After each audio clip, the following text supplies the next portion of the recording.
नाही आता ते प्रकरण चालू आहे ना. आता ही आहे ना, काय म्हणते त्याला, तपास चालू आहे, पोलीस माग आहेत, वन अधिकारी आहेत. प्रश्न कधी विचारायचा समर्थन केल्यावर?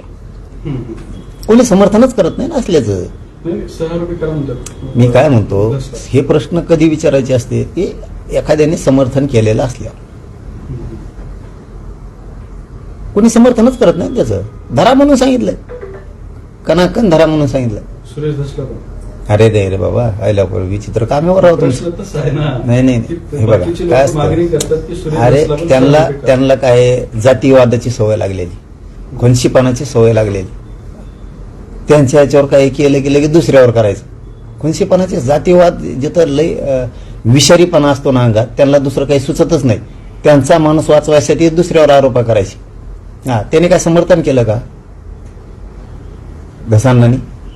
नाही, यांनी मोर्चे काढले. म्हणजे हे काय विषारी लोक आहेत. पण मला त्यात नाही पडायचं.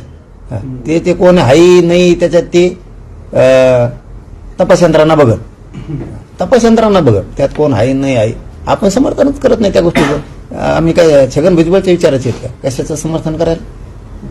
ते मिळवतो मग फोटो घेऊन. फोटो अरे या राज्यात कोणाचे कोणासंग येतं तोही सापडते मग आम्हाला. तुम्हाला ह्या वळणावर न्यायचं का? त्या चटके देणाऱ्या बांधवांच्या बाजूनं पहिल्याच दिवशी आम्ही उभा राहिलो, आणि आज बी पहिल्याच दिवशी की त्या आरोपीवर कडक कारवाई व्हायला पाहिजे, चटके दिलेल्या बांधवाला न्याय मिळाला पाहिजे. हे पहिल्याच दिवशी सांगितलं, आज सुद्धा सांगतो. विशेष करून त्या स्थानिक पोलीस स्टेशन कोणचं येत आहे, आणि जालन्याचे एसपी साहेबांनाही सांगतो की त्या चटके देणाऱ्या बांधवाला न्यायच मिळाला पाहिजे. गरीबाच्या लेकराला तुम्ही चटके देता म्हणजे त्याला न्याय मिळाला पाहिजे. त्याच्यावरती अन्याय झालाय. स्थानिक पीआयनं आणि एसपी साहेबांनी जेवढे चटके द्यायला होते, बघा बरं का, जेवढे चटके द्यायला होते ते पुरे आरोपी केले पाहिजे. आणि ही मागणी छगन भुजबळने सुद्धा केली पाहिजे. जेवढे होते तेवढे.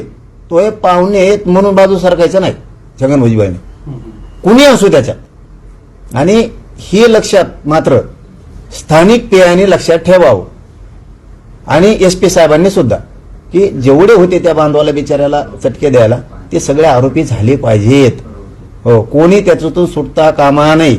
आम्ही त्या बांधवाच्या सोबत होतो, कधी समर्थन केलं नाही आरोपीचं, करणार सुद्धा नाही. फक्त एक गोष्ट पुन्हा लक्षात ठेवा, स्थानिक पीआयनं कुठेही भेदभाव न करता जेवढे होते तेवढे सगळ्याची सगळे, आता जे पहिल्या आरोपीला लावली कलम तीच बाकीच्यांना सुद्धा लावा.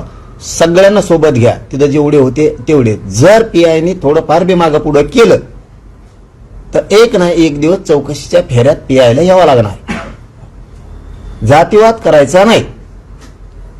आणि दुसरं, राज्यात आणखी आता हे झाला मुद्दा, त्या चटके देणाऱ्या बांधवाच्या सोबत आहेत त्यांच्या सगळे आरोपी चटके देणारे, किंवा तिथं साथ देऊ लागणार. कुणी लाकडं टाकीत होतं दिसतंय त्याच्यात, कुणी जाळ लावित होतं, कुणी त्याला आजूबाजूने संगनमत करून बघत होते सगळेजण.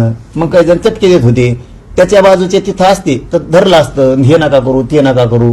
हे सगळेजण ते चटके द्यायला होते तिथं. काय 20-25-30 जण होते. ते किती असतील ते आकडा माहित नाही. ते पीआयनं स्थानिकनं शोधून काढावा. नाटकं करू नये, कारण सगळ्यांना सगळं कळतं.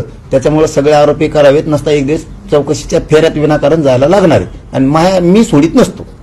पाटील साहेब, तुम्ही समर्थनाचा विषय पुढे बोलताय, तर धनंजय मुंडे तरी कुठे समर्थन केलं मस्साजोग प्रकरणाचं? त्यांनी तो निषेधच केला का?